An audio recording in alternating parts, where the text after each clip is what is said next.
நண்பர்கள் அனைவருக்கும் வணக்கம். இன்னைக்கு நம்ம இந்த வீடியோல மீண்டும் தமிழகத்தில் பல மாவட்டங்களில் கனமழை என்ற தகவல் வெளியாகியுள்ளது. சோ அதை பத்தி தான் இப்ப நம்ம பார்க்க போறோம். தெற்கு அந்தமான் கடல் மற்றும் அதை ஒட்டிய பகுதிகளில் ஒரு வளிமண்டல மேலடுக்கு சுழற்சி நிலவுகிறது. இதன் காரணமாக தென்கிழக்கு மற்றும் அதை ஒட்டிய மத்திய கிழக்கு வங்கக்கடல் பகுதிகளில் இன்று புதிய காற்றழுத்த தாழ்வு பகுதி உருவானது. இது அடுத்த 24 மணி நேரத்தில் மேற்கு வடமேற்கு திசையில் தமிழக கடலோர பகுதியை நோக்கி நகர்ந்து மேலும் வலுவடையக்கூடும். இதன் காரணமாக தமிழகம் மற்றும் புதுச்சேரியில் பல்வேறு மாவட்டங்களில் பரவலாக மழை பெய்யும் வாய்ப்பு இருப்பதாக தெரிவிக்கப்பட்டுள்ளது.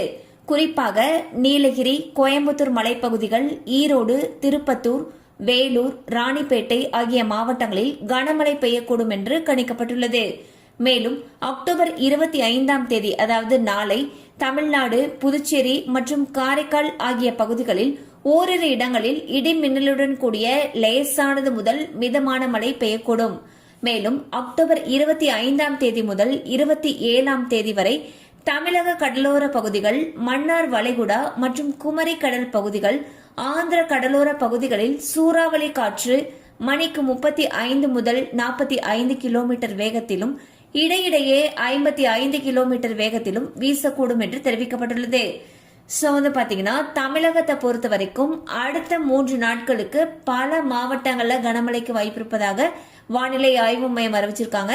குறிப்பாக கடலோர பகுதிகளில் சூறாவளி காற்று வீசும்னு சொல்லியிருக்காங்க. சோ அங்க இருக்கக்கூடிய மக்கள் எச்சரிக்கையாக இருக்கணும்னு சொல்லியிருக்காங்க.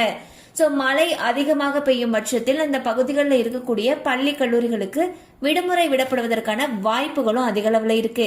கண்டிப்பா அந்த அப்டேட் உங்களுக்கு பயனுள்ளதா இருந்திருக்கும் நம்புறோம். மேலும் இது போல அப்டேட்ஸ் உங்களை உடனே ரீச் ஆகணும்னு நினைச்சீங்கன்னா நம்ம சேனலோட தொடர்ந்து இணைந்திருங்கள்.